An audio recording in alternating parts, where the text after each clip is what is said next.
monde, j'espère que vous allez bien et bienvenue dans une nouvelle vidéo. Écoutez, l'heure est grave. Je suis dans une situation, j'en ai trop marre, je ne supporte plus. Et donc j'ai décidé de prendre les choses en main. Que là, ça peut plus durer, ça peut plus durer. De quoi je vous parle? Je vous parle de certaines séries que j'ai en cours depuis beaucoup trop longtemps alors que je les ai adorées et je trouve que ça n'a aucun sens que ce soit des livres que je sais que je vais beaucoup aimer, qui seront probablement des 4,5, des 5 étoiles et que je les fasse patienter pendant des années et des années dans ma pile à lire parce que je teste de nouvelles choses, parce que j'ai d'autres trucs et tout. Là j'ai dit stop, on arrête, j'en ai assez, que ce soit comme ça. Et j'ai décidé de filmer cette vidéo pour avoir une trace de cette décision que j'ai prise et maximiser les chances de m'y tenir. Je vais commencer par vous parler des séries qui sont concernées par cette vidéo et par cette reprise en main. La première, je vous en ai déjà parlé plusieurs fois et c'est Une histoire naturelle de dragon. Là, c'est le premier tome en français et je pense que je vais la continuer en anglais par contre, peut-être même en livre audio parce que c'est comme ça que j'avais lu le premier tome et la narratrice était vraiment top. C'est une narratrice qui avait une voix un peu de femme âgée, ça correspondait parfaitement à l'ambiance du livre puisque on suit les mémoires, les journaux un peu scientifiques de Lady Trent qui était une dragonologue qui étudiait donc les dragons, un peu comme dans Emily Wilde, elle est dryadologue, elle étudiait les fées. Ici, c'est les dragons, à peu près la même époque en Angleterre, sauf que là, c'est pas très bien vu que les femmes fassent ce genre de métier et Lady Trent a dû se battre pour pouvoir aller étudier les dragons dans différents pays. Donc dans le premier tome, il se passe certaines choses par rapport à ça. Et je pense qu'il y a encore au moins 4 tomes qui sont sortis et c'est une série en cours. J'avais adoré ce premier tome quand je l'avais lu. Et je suis très curieuse de lire la suite, d'autant plus en ayant aussi lu et adoré Emily Wilde qui était un peu dans le même format. Ça fait des années que je me dis que je veux continuer cette série. Là, ça suffit de le dire, on le fait. Pour cette série-là, j'ai pas encore acheté les autres tomes, ce qui m'encourage le plus à aller dans les livres audio, probablement. Mais idéalement, j'aimerais aussi les avoir dans mes bibliothèques.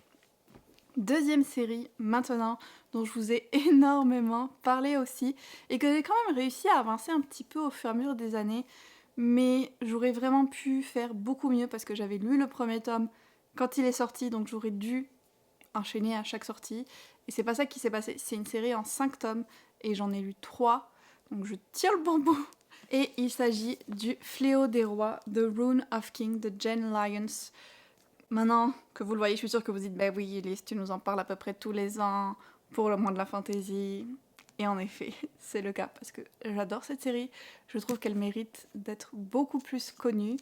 J'ai adoré les 3 premiers tomes, c'est tous entre du 5 et du 4,5, je les ai dévorés, je me suis régalée, et pourtant je n'arrive pas à l'avancer, je comprends pas pourquoi, je comprends pas qu'est-ce qui se passe dans ma tête, je comprends pas. Et encore une fois, j'ai dit, ça suffit maintenant, on va le continuer, surtout que j'ai tous les tomes en fait dans ma bibliothèque, mais il me reste donc The House of Always et The Discord of Gods, et ils sont également sortis en français, et j'ai La Maison de Toujours, donc le 4e en français, et puis je pourrais le demander le 5e aussi. Donc j'ai le choix si je veux continuer en français, en anglais, je fais comme je veux. Le truc c'est qu'il faut le faire, il faut prendre le livre à un moment et y aller. Dans ces livres-là, on est vraiment dans de la fantasy épique, un peu un mélange de Game of Thrones, du Nom du Vent. Il y a des dragons, il y a des elfes, il y a des prophéties, il y a plusieurs personnages hyper fascinants qu'on suit. On a aussi pas mal de diversité LGBTQI+. C'est vraiment une série extrêmement riche, la plume de l'autrice est très agréable, sa manière de faire les récits aussi, vraiment originale, à la fois dans le temps présent et à la fois contée avec différentes perspectives, j'adore. Et si vous ne l'avez pas lu, je le dis à chaque fois, mais je le répète, ajoutez-le à votre pile à lire. Et moi, je vais finir cette série en 2024. La prochaine série, laquelle je prends? Ok, on va rester dans la fantasy. Et c'est une série que j'ai aussi commencé il y a pas mal d'années, je suis pas sûre, mais au moins minimum 3 ans, probablement 4. Il s'agit de La Voix des Rois de Brandon Sanderson. J'ai déjà lu les 2 premiers... C'est pas lu le bon? Oui, il est. Oui. J'ai déjà lu les 2 premiers tomes, qui sont en fait un seul tome en anglais, et donc vous voyez l'épaisseur des machins.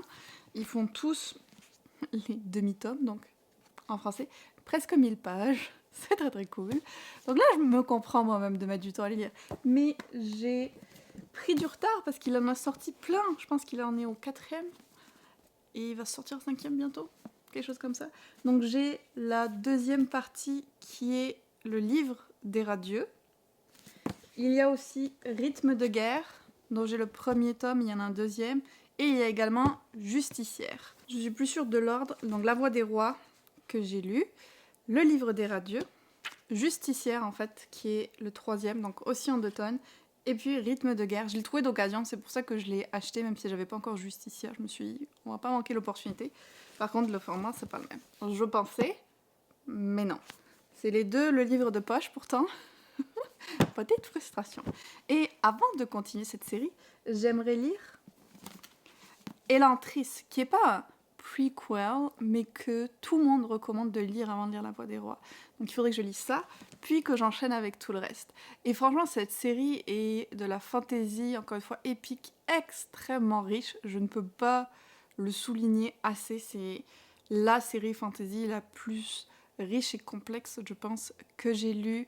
On est dans un univers en guerre, où il y a différentes formes de magie, de pouvoir, où il y a aussi un riche passé mythologique, mythique, et des prophéties qui peut-être commencent à se réaliser. Ensuite, différents personnages dans différentes parties du monde, chacun vraiment hyper intéressant. Mon petit préféré, c'est Kaladin, qui est vraiment l'image typique du héros, même s'il a des doutes, et ça faisait du bien de retrouver un peu cette image-là de héros, on va dire plus classique, qui fait un peu toujours la bonne chose. Et il y a plein d'autres personnages aussi qui sont extrêmement fascinants. Nous, vu qu'on a une perspective plus d'ensemble, on comprend un peu certaines choses qui arrivent, mais les personnages qui, eux, sont chacun de leur côté, ils voient pas ça, donc t'as hâte aussi que certaines choses se recoupent, et c'était une trop trop bonne lecture. Je ne comprends pas pourquoi tant d'années ont passé sans que je lise la suite, et il faut que j'y remédie.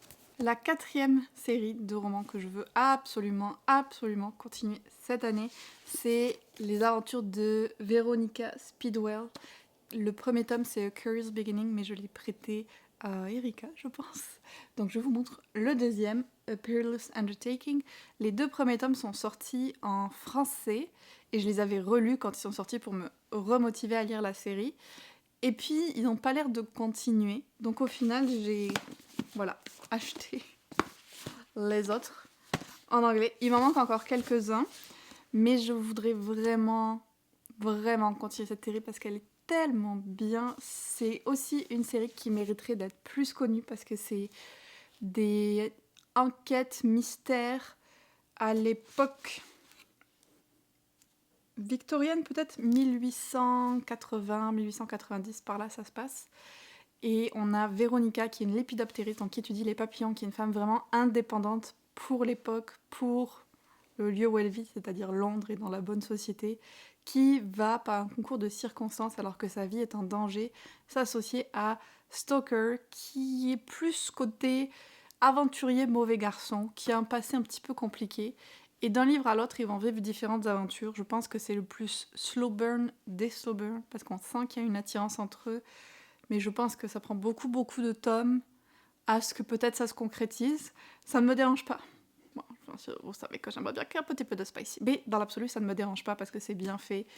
Et l'écriture de cette autrice, l'humour dans sa plume, le personnage de Véronica, tout ça c'est top.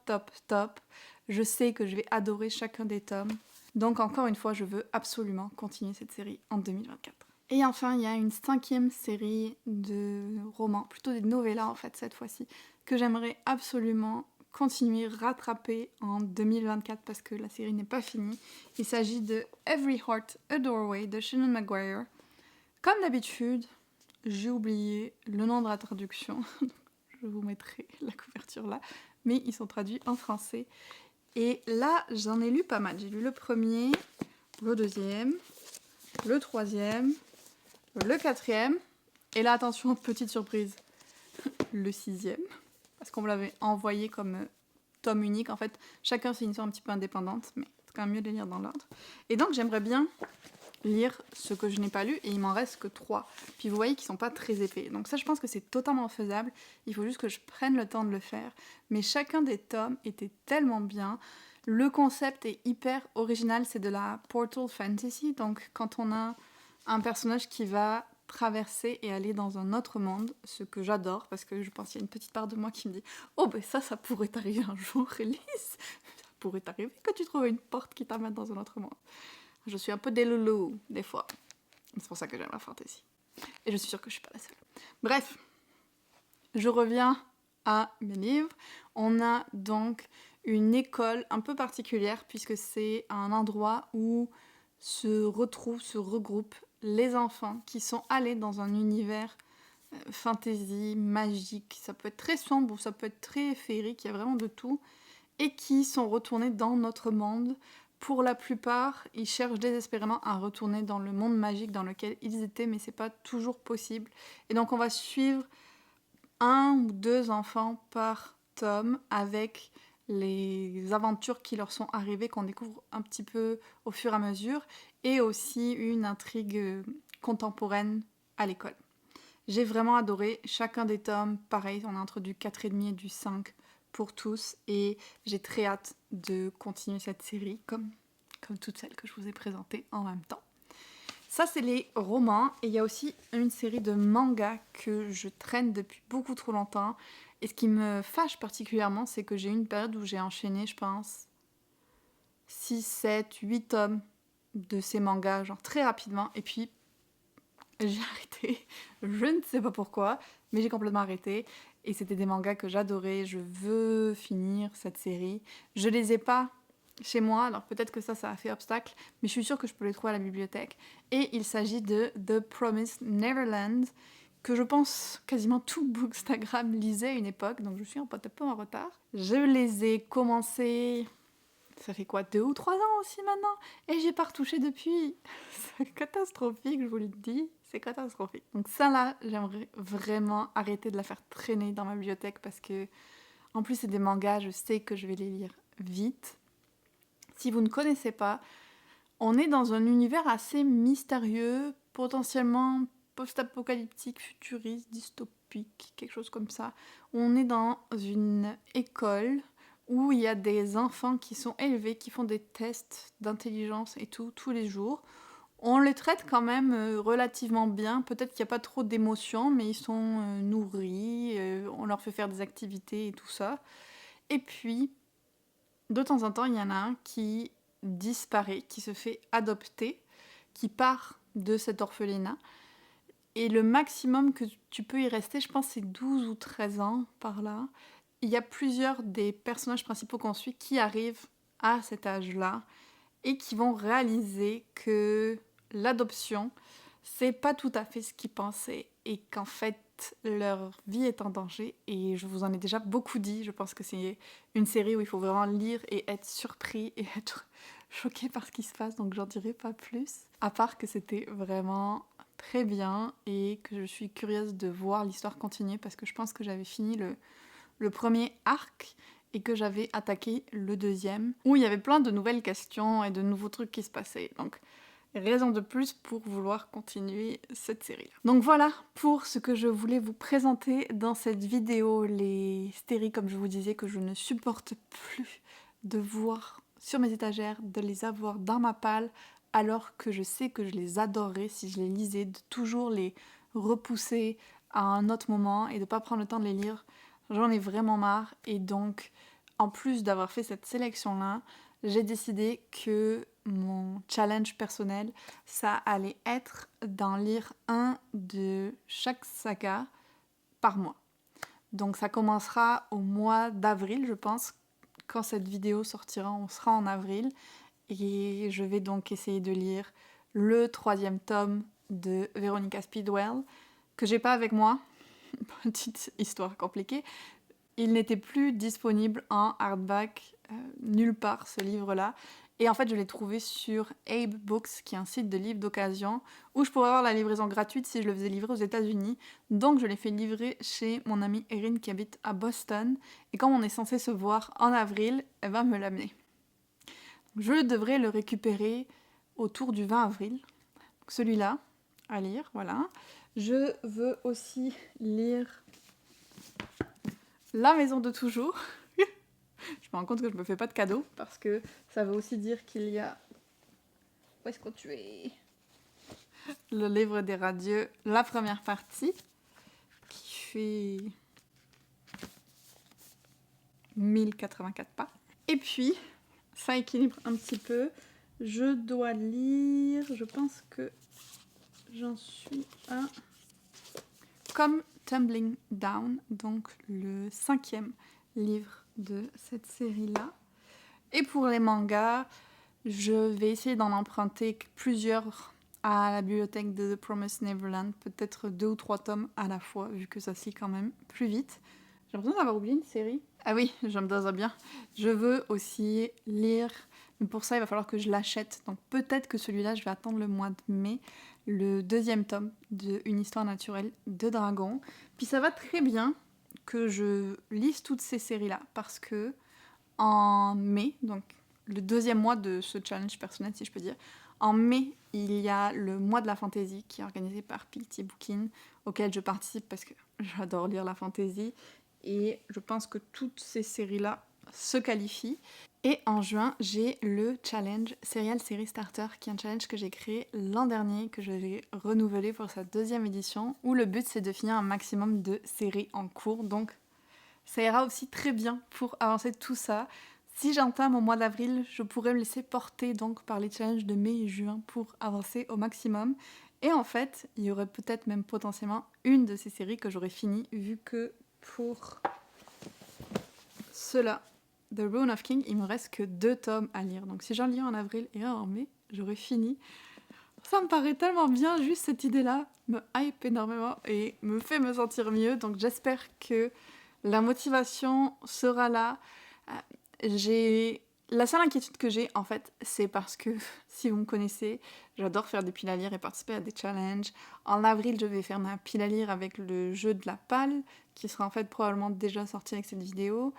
J'ai le challenge Un printemps avec Ghibli que je fais sur mon Patreon. Donc j'ai des piles à lire pour ça, auquel il va falloir que j'ajoute ces livres-là si j'ai pas réussi à les y intégrer. Et c'est là que ça commence à devenir compliqué, vous voyez.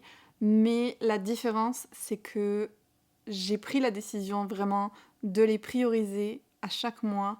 Si j'ai pas d'impératif, par exemple des partenariats rémunérés, des trucs comme ça va être ces livres-là que je veux lire en priorité. J'espère vraiment, honnêtement, que ça va faire une différence parce que ça me pèse d'avoir ces séries-là qui traînent. Je sais pas comment le dire, mais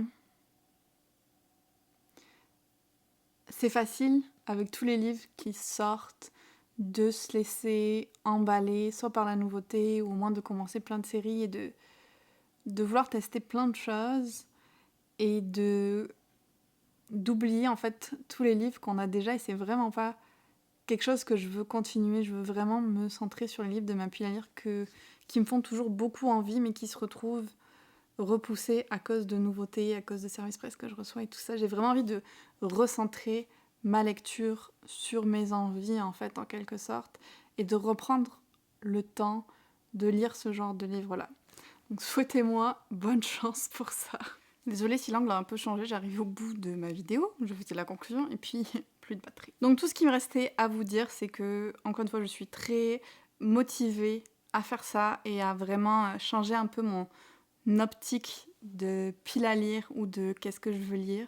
J'adorerais savoir en commentaire si vous avez un petit peu ce sentiment-là aussi. Je suis pas sûre d'avoir réussi à bien l'exprimer, mais dites-moi si vous aussi vous avez ces questionnements ou ces choses-là autour de la lecture.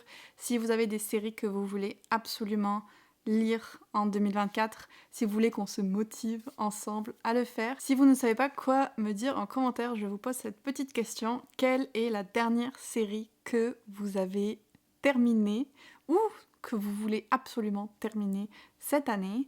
Et puis on se retrouve très bientôt dans une autre vidéo.